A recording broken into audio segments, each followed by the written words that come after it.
Thank you, and hello everyone. Welcome to the SSRC webinar on early care and education, presented by Catherine Magnusson, the SSRC inaugural emerging scholar. As I said, I'm Chris Moore, and I'm going to do a very quick introduction to the SSRC together with my colleague, Dr. Christine Anders.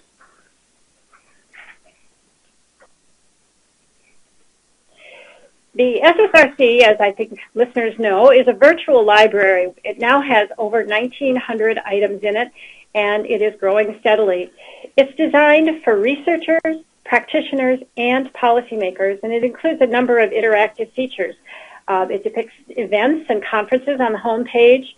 There is an option to make a linkage with a stakeholder organization around a particular topic. This is located under Stay Connected. There's also Talk About It, also under Stay Connected, where you can initiate a dialogue with others on self-sufficiency topics. And there's My SSRC, an individual page for SSRC users that will be tailored to the interests of a particular user, which is currently under development. And the SSRC takes a broad approach, not only in terms of stakeholders and functions, but in terms of its substantive focus. There are 12 topic areas, and resources on these topics are included as they pertain to self-sufficiency. For example, on assets, there wouldn't be information, for example, on stocks among wealthy people, but there would be information on building assets for lower income families and individuals. And of course, there is the Emerging Scholar feature, which my colleague Christine Anders will describe. The Office of Planning, Research, and Evaluation is interested in publicizing the work of emerging scholars who are researching topics related to self-sufficiency. Scholars will be featured quarterly on the SSRC website, and the criteria for selecting emerging scholars is as follows. 1, the scholar must be in graduate school or hold a graduate degree. We're seeking early career individuals, usually 1 to 5 years of experience, but no more than 10 years of experience. We look for individuals who are currently doing research on self-sufficiency issues related to one of those 12 substantive topic areas. And finally, someone who is conducting high-quality research that fills a knowledge gap or addresses an issue that warrants greater visibility. We are pleased to introduce this quarter's featured emerging scholar, Dr. Catherine Magnusson. Catherine Magnusson is an Associate Professor of Social Work at the University of Wisconsin-Madison and the Associate Director of the Institute for Research on Poverty. She received her PhD in Human Development and Social Policy from Northwestern University's School of Education in 2002 and completed a postdoctoral fellowship at Columbia University's School of Social Work. Dr. Magnusson's research focuses on how to improve the well-being of low-income families, with a particular emphasis on improving the school readiness and school achievement of poor children. Her work examines how socioeconomic disadvantage affects family well-being, as well as how public policy and programs affect families and children. She has published empirical research in the top developmental psychology and education journals, and has translated research for numerous policy and practice audiences. A few items from her recent work are highlighted here. However, several selected publications have been made available via the Emerging Scholar link on the SSRC website. I'm going to turn it over to Chris to review a few logistics on asking questions during our webinar, and then we will hear from our invited guest speaker, Dr. Magnusson. Please feel free to submit questions throughout the webinar through the question and answer feature on the bottom right side of your screen. This is in the WebEx program. Questions will be collected and answered after Dr. Magnusson's presentation. If we run out of time, though, questions will be answered and the questions will be posted on the SSRC website along with other webinar materials after the event. And now we will turn it over to Dr. Magnusson. Thank you very much, Chris, and the rest of the RCC team. I am honored to be recognized as an emerging scholar in the area of self-sufficiency, and I'm also delighted that I'm able to share some of my own work today, as well as a body of work that's been done by a much broader set of scholars. I also want to acknowledge that I'm Associate Director at the Institute for Research on Poverty, one of the 3 federally funded poverty research institutions in the country, and one of our missions is both the dissemination of poverty research and the training of the next generation of poverty scholars. So it's a particularly nice synergy that I can meet both goals with this webinar. What I want to talk to you all today about is early care and education and its role in creating self-sufficiency for low-income families. In doing this, I want to set some background for my discussion today. For many of you that are perhaps familiar with the field of early education and childcare, these may be well-trodden ground, but I want to offer these thoughts before I start because I think it's particularly important for how we think about early care and education. And the first is to remind folks that there's really no meaningful distinction between caring for young children and educating them. And that is, in any program in which children are being cared for, they are being educated, and in any program in which children are being educated, they are also being cared for. So sometimes people mistakenly think about and they'll often use the word sort of daycare as childcare, but preschool as education, or some such distinction. And it really is not only not true, but it doesn't have a meaningful separate identity. So when I'm talking today about early care and education, I really want us to think about the broad set of programs in which children are cared for. That said, early care and education has historically served at least 2 purposes. I'm sure it's served more than 2 for many people. But the first is support parental employment.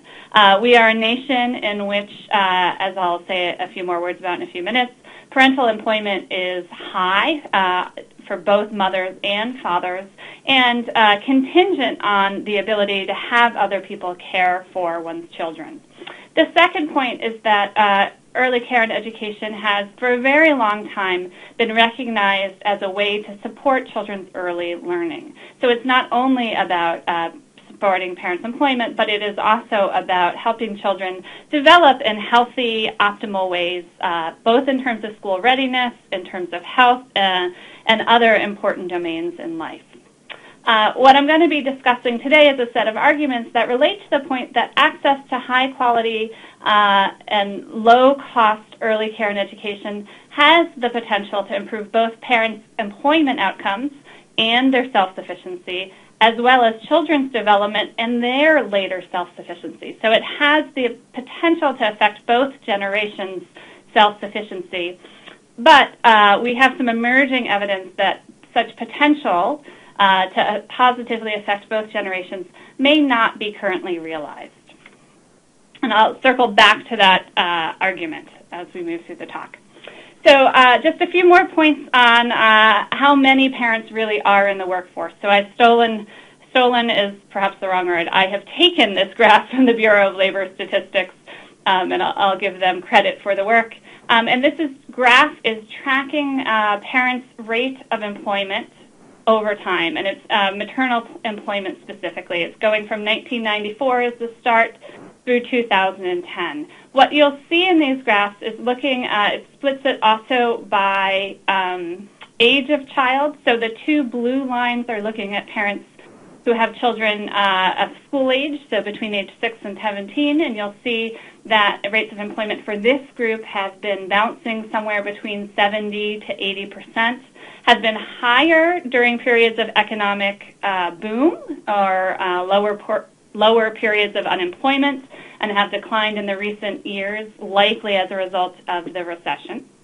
What you'll also see, however, is that for children in these brownish and orange bars, for parents who have children under 6 years of age, and this is a group for which the child care demands are quite high because they're not in school, there are high rates of maternal employment. So even among married couples, it's about 60% or nearly 60% of mothers with children under age 6 are employed outside of the home. And you'll see that for single mothers, there's been a particularly large increase in employment, especially during the late 90s, likely as a result of changes in policy as well as a booming economy during that time period, in which they also have been employed outside of the home. This is simply to make the point that non-parental care is both normative and prevalent. So many children, particularly small children are in non-parental care. It's 40% of infants, so children under 1 year of age. And by the time that children are 4 years old, at least 74% of 4-year-olds are in some form of regular non-parental care. I also want to make the point, so in emphasizing how many mothers are working, that suggests a need for non-parental care, but I also want to make the point that many parents who are not working nonetheless use non-parental care, preschool and other forms of child care. So it's not only used by parents where both parents are in the labor market or mothers are in the labor market. Now, as a country, we have a seemingly vast array of choices for early care and education. And if you could see me, which I realize you can't, you'd see I was using air quotes. And I do that to recognize that there are many possibilities that parents can select from. So there are different modes of care. People receive care from babysitters, from relatives, from in-home family daycare providers, from a large range of center-based programs, including things like Head Start, pre-kindergarten programs run by local school districts, many for-profit and non-for-profit center-based programs. So there's really quite an array of possibilities, but in selecting care and in making child care choices, most families face many important and binding constraints. So despite the potential of many options, often costs, and I'll say a word more about this in the next slide or two, cost is quite high and can be prohibitive for many options. Access. So even if options exist, they may not be available to a particular family. So there may be a limited number, for example, of infant center-based slots within a community, or there may be very few, may not have access to relatives to help with care.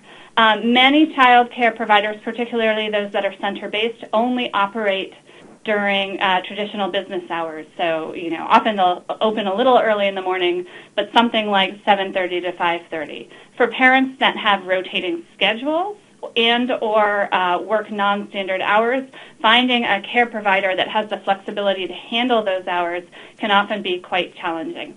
And then, of course, all parents have preferences about what they think is most important in selecting a care provider, and sometimes they may prefer one or another type of care but not be able to align those care preferences in the face of all of the constraints that they face. So it is worth noting that there are many options for parents, but that these are not unconstrained options. And within any particular circumstance or community, there are important constraints as to how that shape parents' choices, again in air quotes, about what type of care arrangement they use.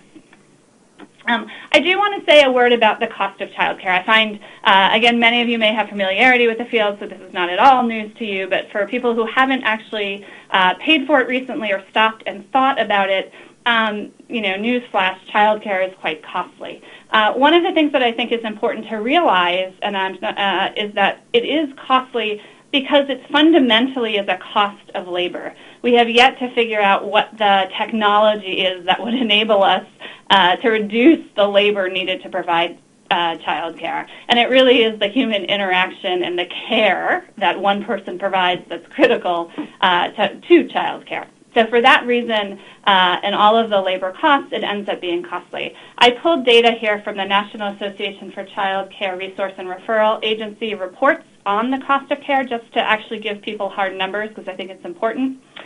They do surveys of care providers and come up with what they rank states in terms of the median cost of care. And just keep in mind that median means that it's at the 50th percentile, so half the providers cost more than this number and half cost less. For the cost of infant care, for center-based care, it's $9,100 a year, $6,900 for family-based care. For 4-year-olds, so 4-year-olds tend to be slightly less costly because you need slightly fewer people to provide care to the same number of children. You are at $7,600, so this is the median state average, and $6,200 for family-based care. So again, I don't have to tell you, this represents quite a bit of money for anyone, but even more so for low-income individuals, right? It's hard to imagine a family at near poverty level of $20,000 being able to spend even the lowest amount of $6,200 for family-based care for a child who is not yet in school. That would represent at least a third of their income. I want to say a few words about the quality and how to think about the quality of early care and education, because I'm going to talk a bunch about quality as my arguments develop. I first want to say that actually you could probably ask about 15 different early care and education scholars what they think markers of a quality program is or a quality experience. You'll get some areas on which they disagree, but probably if you dug down a little deeper, the specifics would be very different. People have different ideas about quality is, and that's even more so true when you start to talk to both providers and parents. That said, I think there are some general things to note about what the quality of early care and education is. And the first is that, as I said before, that really what early care and education is about caring for and educating children.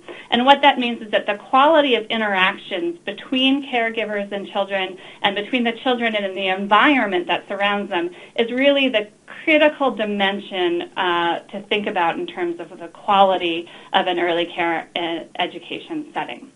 So markers or hallmarks or characteristics of a high-quality setting would be warm and responsive interactions with caregivers, the provision of developmentally appropriate stimulating materials and learning opportunities. Obviously, what that is for children under 12 months of age or infants is going to be quite different than what that would look like for 4- and 5-year-olds. But in both cases, you want to provide children with opportunities to explore their environment and learn things from their interactions with their environment. And then it's really important not to forget that there's a set of safety and health-related practices which are going to be, important no matter what type of setting you're in. And that's everything from making sure that there are not physical things in the environment that can fall on a child to making sure that there's appropriate hand-washing practices. Once you start to describe the interactions within a child care setting or a child care and early education setting that demark high quality, you can sort of think about an abstraction from that.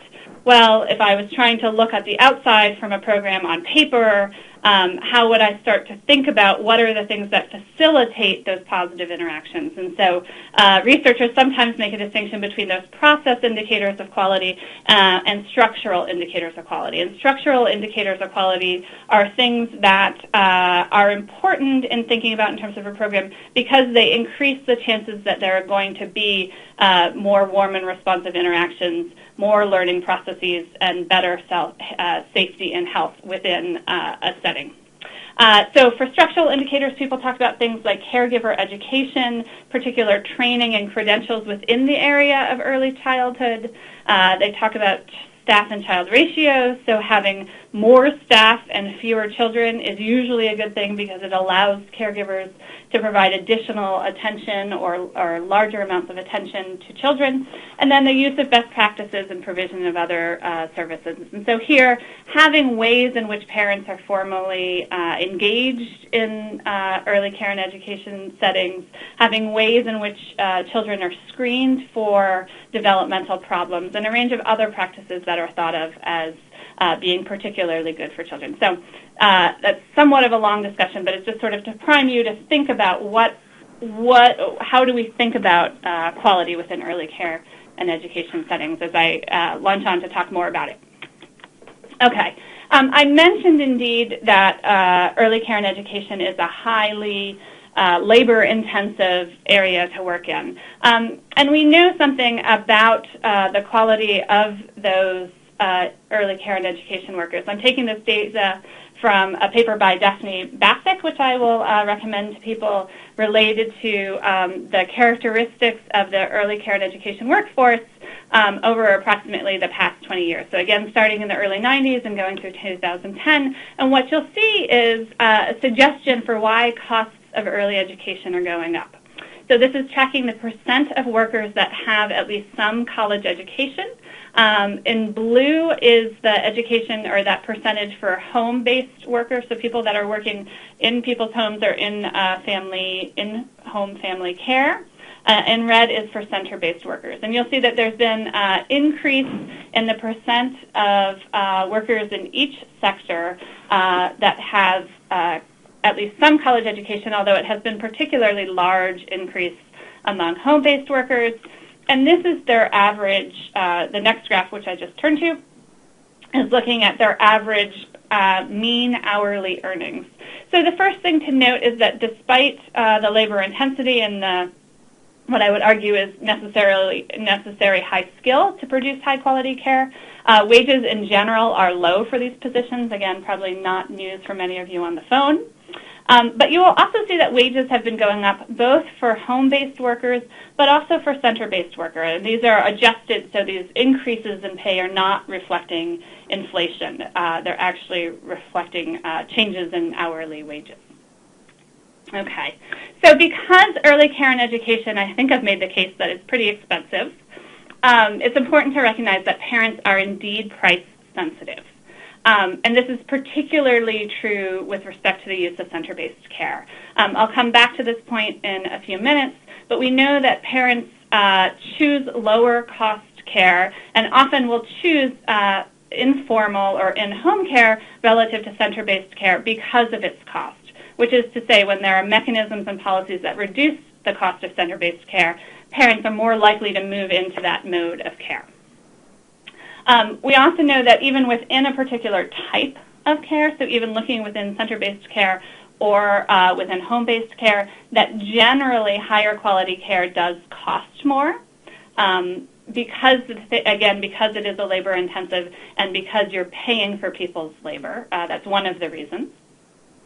And yet we also find that national studies find that only a small proportion of the care that's available to parents of any mode is high quality. So typically if you're looking at national data, at most you'll see that 20% of care is looking in the high quality range of care. And these are using standardized measures that look across a number of dimensions of care. That said, in order to promote parents' access to care and to quality care, the federal government has been providing funds to states through the Childcare Development Fund now for, I guess we're coming up on 15 to 20 years. The federal government provides a range of guidelines that states are able to work within to craft their own child care subsidy programs for low-income individuals.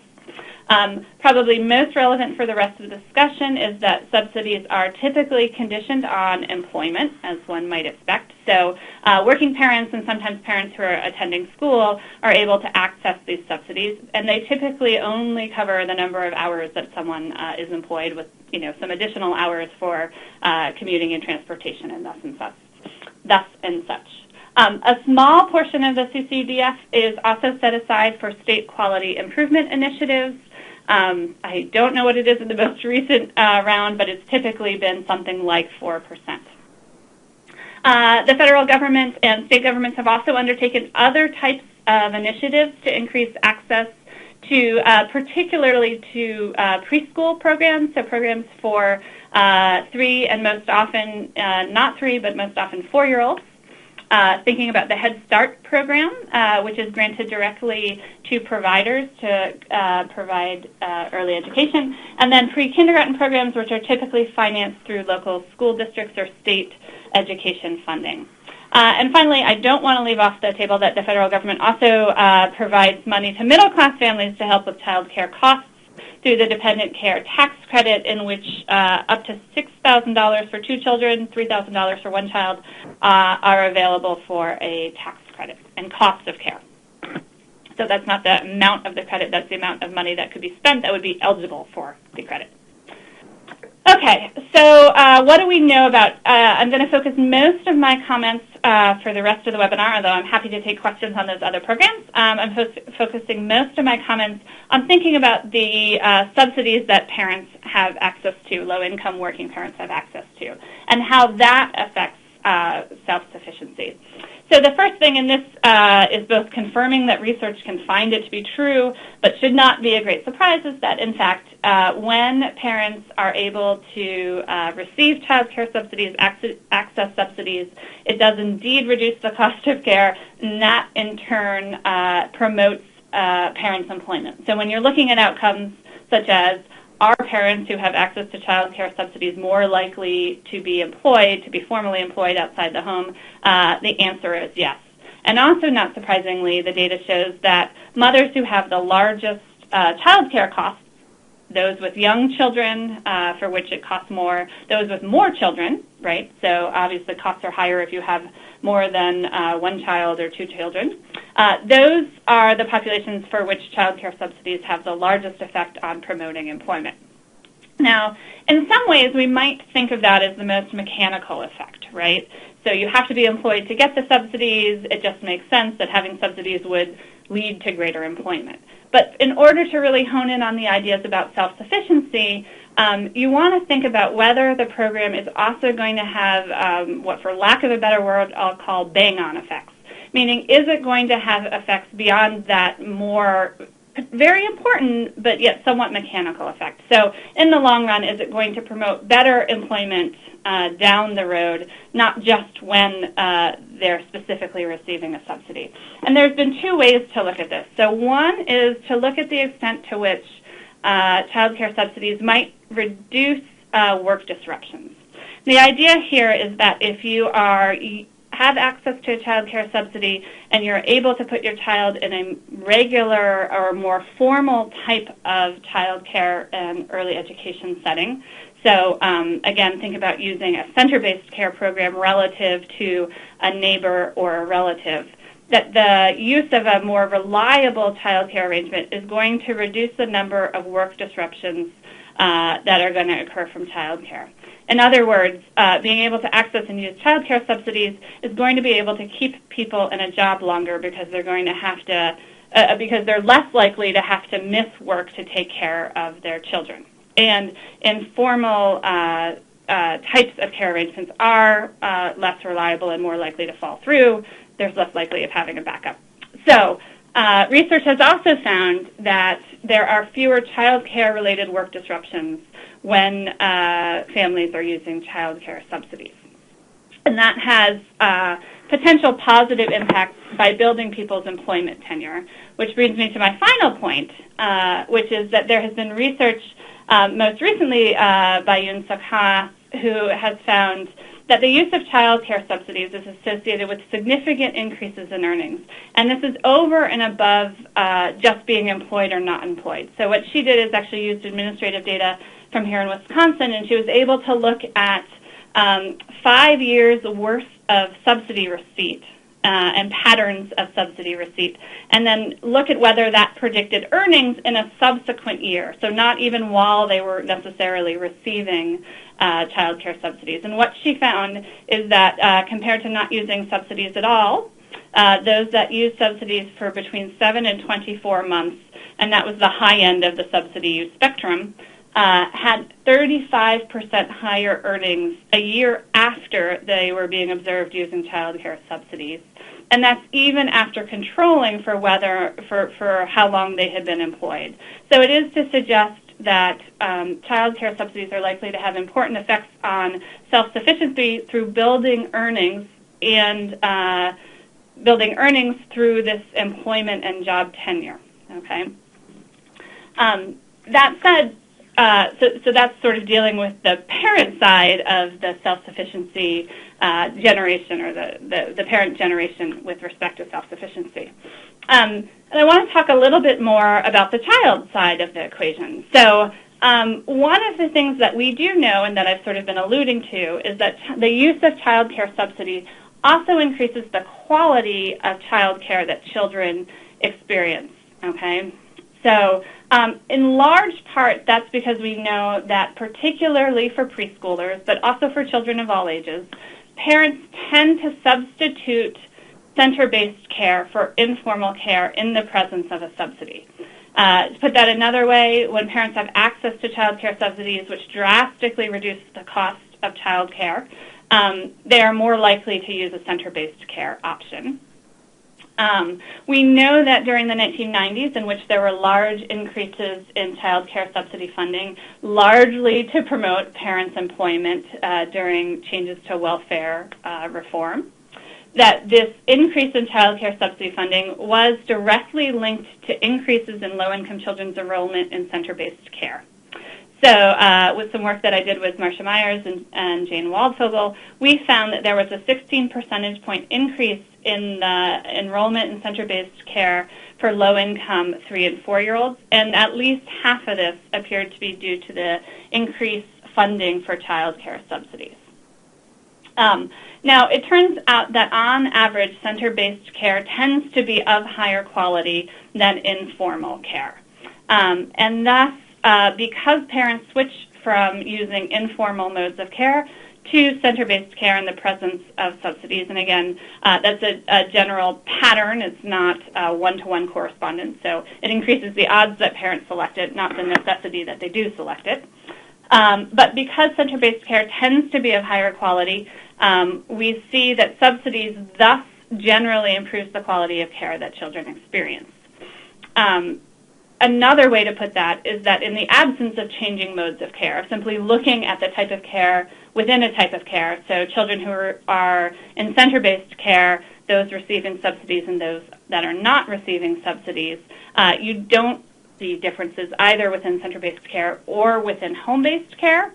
However, it becomes particularly complicated in thinking about what that means, especially when you're thinking about it in terms of center-based care, because there are other forms of center-based care in which parents are not receiving subsidies in the sense that they're not receiving a particular subsidy through the Department of Health and Human Services type subsidy, but they may be receiving subsidies because they're in a Head Start program or in a publicly funded pre-kindergarten program. So it's a little complicated to know what's being compared to what when you find that there aren't differences in care. It doesn't mean that you're comparing parents who are paying to parents who are not paying.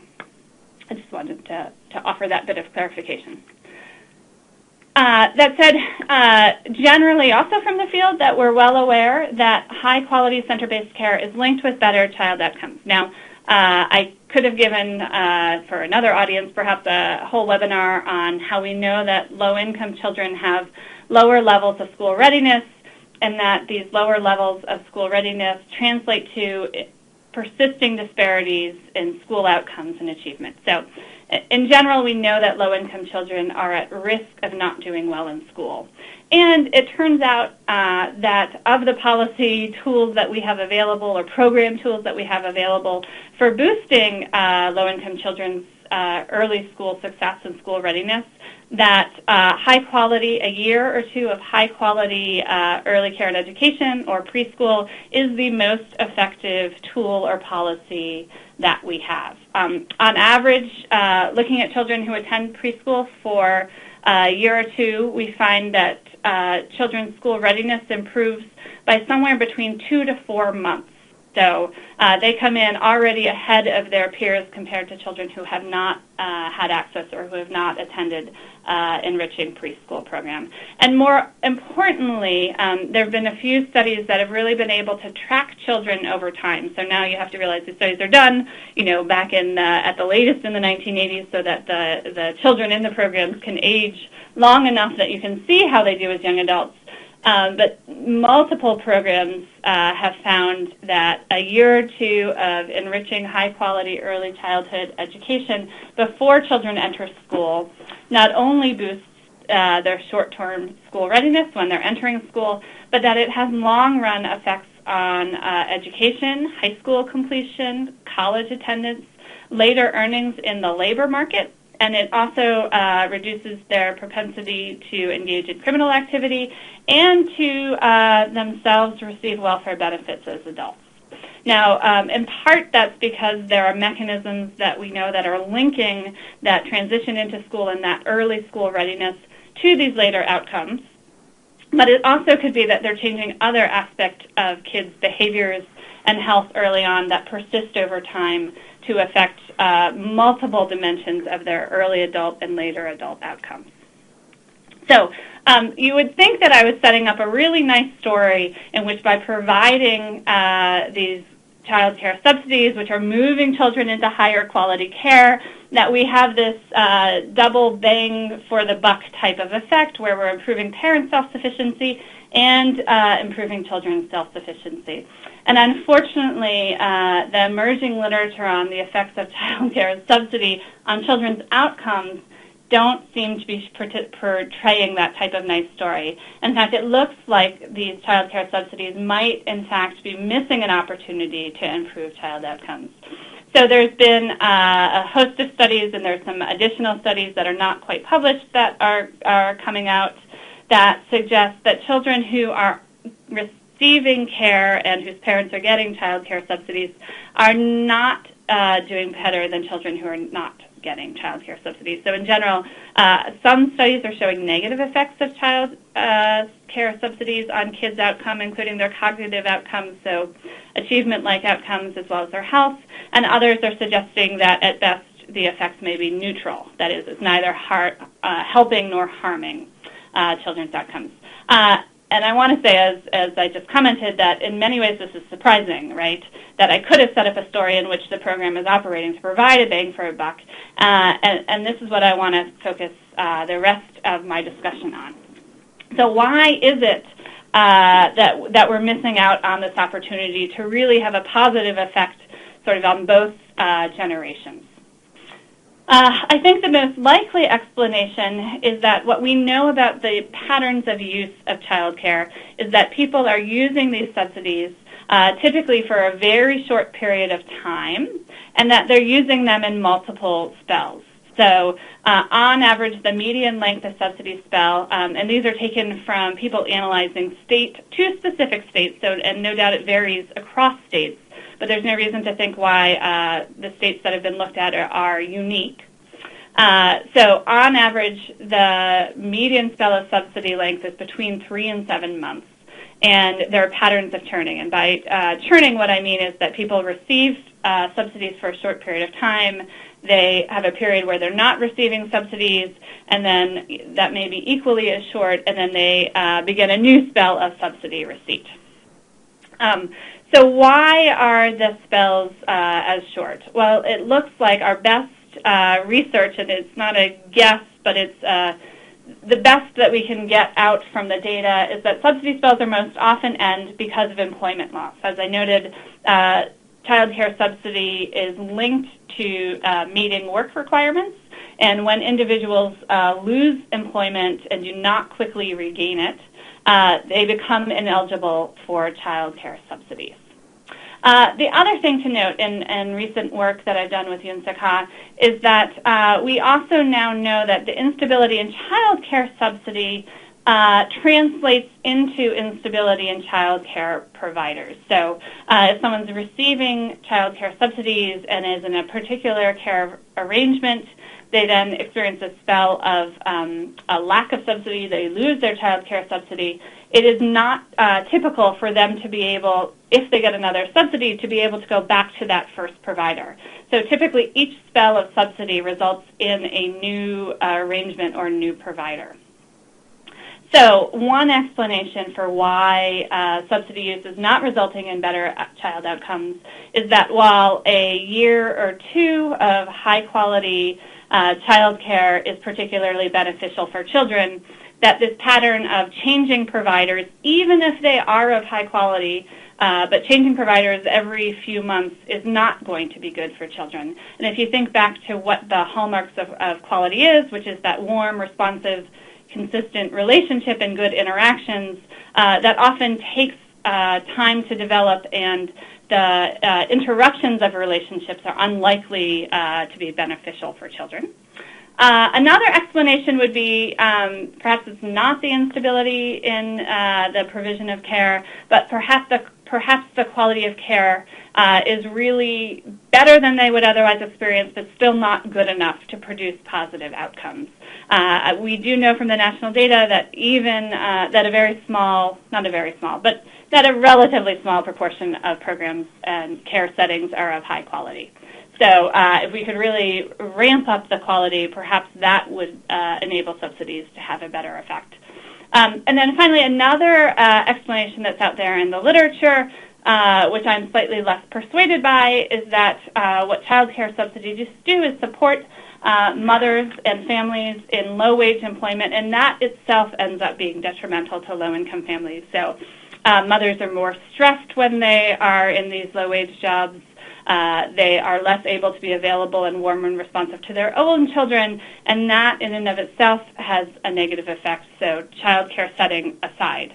I'm a little bit hesitant to embrace or be persuaded by this argument, in part because we've had a host of studies about the effects of transitions into low-wage work, and they have not found the same set of findings that would support that. So in general, they don't find negative effects. So I want to stop with policy implications.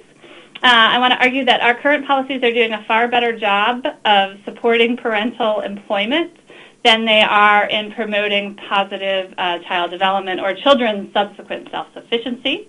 Yet, and here's the missed opportunity, we know that there is the potential that if we could improve children's school readiness, that we might well see long-run effects on later outcomes and better self-sufficiency. So I want to argue that in thinking about the child care subsidy system, we should think about how better to support stability in high-quality early childhood and education programs.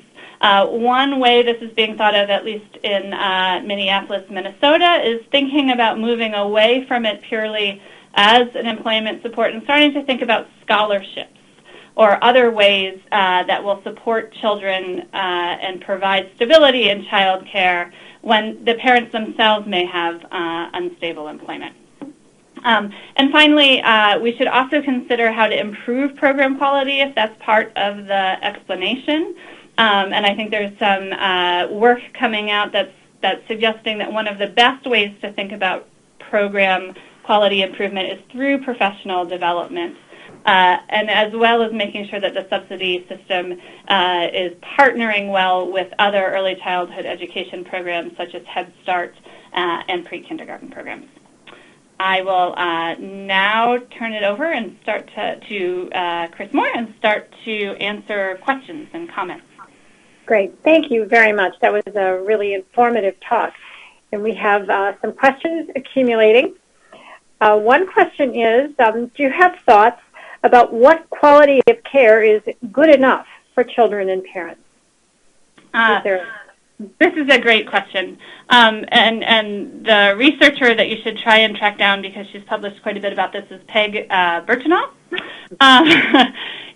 What data is starting to look like is that there, I think for a while there was a hope that we would, and many others have worked on this as well. So I know ACF is interested in this question and has contracted, I believe, with Child Trends, and I'm not going to start to name names of people there because if I miss someone's name, I'll feel badly about it. But I know Child Trends has been doing some good work on this as well.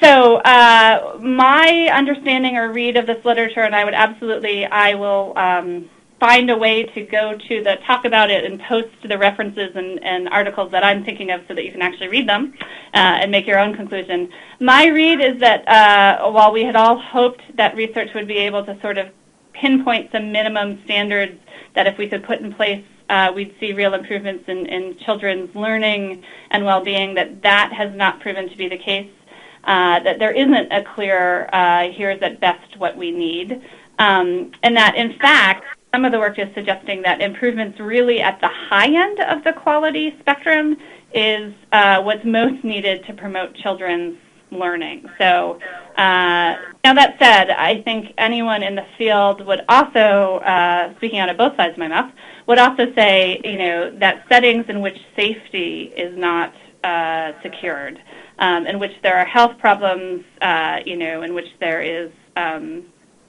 just that there are some minimum levels that you really should worry particularly hard about. Thank you.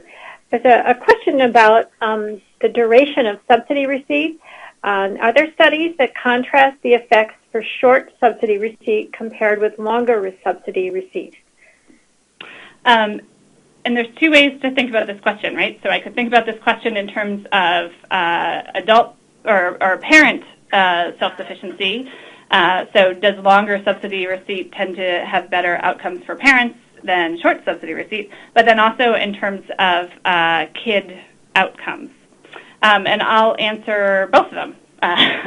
So it's much clearer, I think, in the adult earnings and employment. It does show, particularly UNSUC's work shows, that longer periods of receipt is associated with better earnings outcome. And again, this is even after, this is not in the same concurrent period, but in a subsequent period, earnings look better. In terms of child outcomes, one of the things that I think as a field and as researchers, I get excited to think about lots of opportunities for what we could do with data. And as longitudinal data systems within states are coming on board, as people are finding ways to link administrative data such that it has more information about child outcomes, I think there's lots of opportunities. I have not seen the research that is able to do a really good analysis of whether receiving child care subsidies for a longer period of time might result in better child outcomes relative to other kids and or relative to receiving it for a particularly short period of time.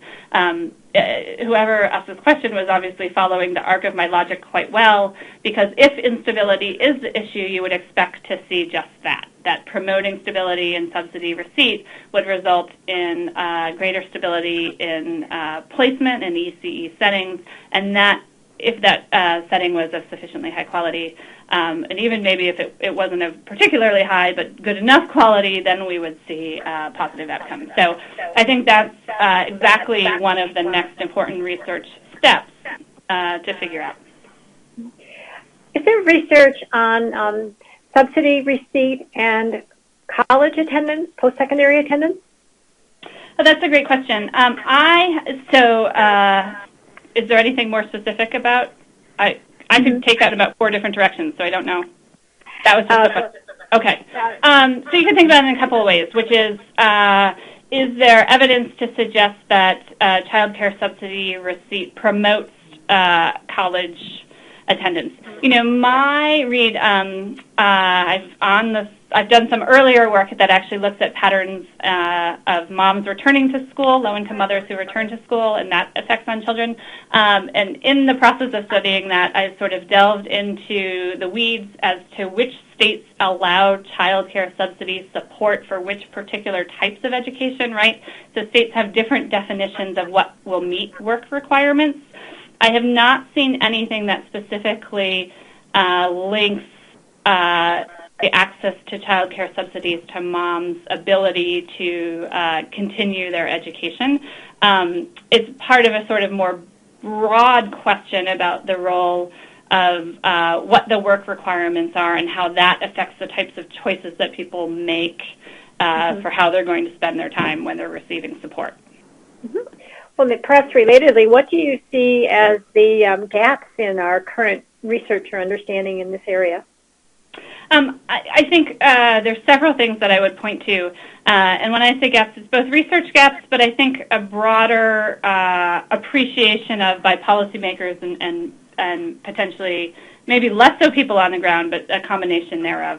So I think one important gap is really trying to the multiple sources of data that are there but are not easily blended together to answer questions. So again, thinking about the fact that states track data about child care subsidy use, and other systems like educational systems and Head Start systems collect data on how children are doing. And to me, it seems like a great disservice to everyone that we aren't able to link these sources of data and really push to understand what are the patterns and how are they affecting children in terms of their learning and in terms of how the stability is or instability of arrangements is affecting kids' growth and development. So there's much more fine-grained information to get at understanding why it is that these child care subsidies are not having a more positive effect on kids' outcomes.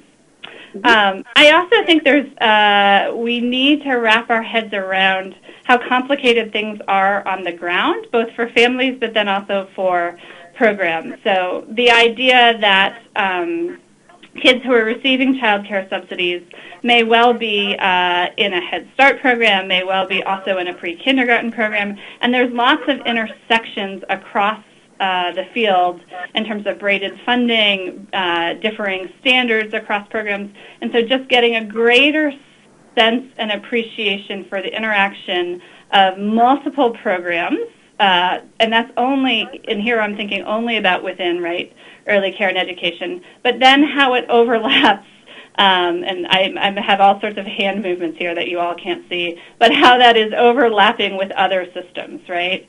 So think about how that might intersect with systems related to child protective services, systems about TANF or welfare benefit receipt, and so a better set of understanding the ways in which the programs are interacting within children's life and how there might be other missed opportunities.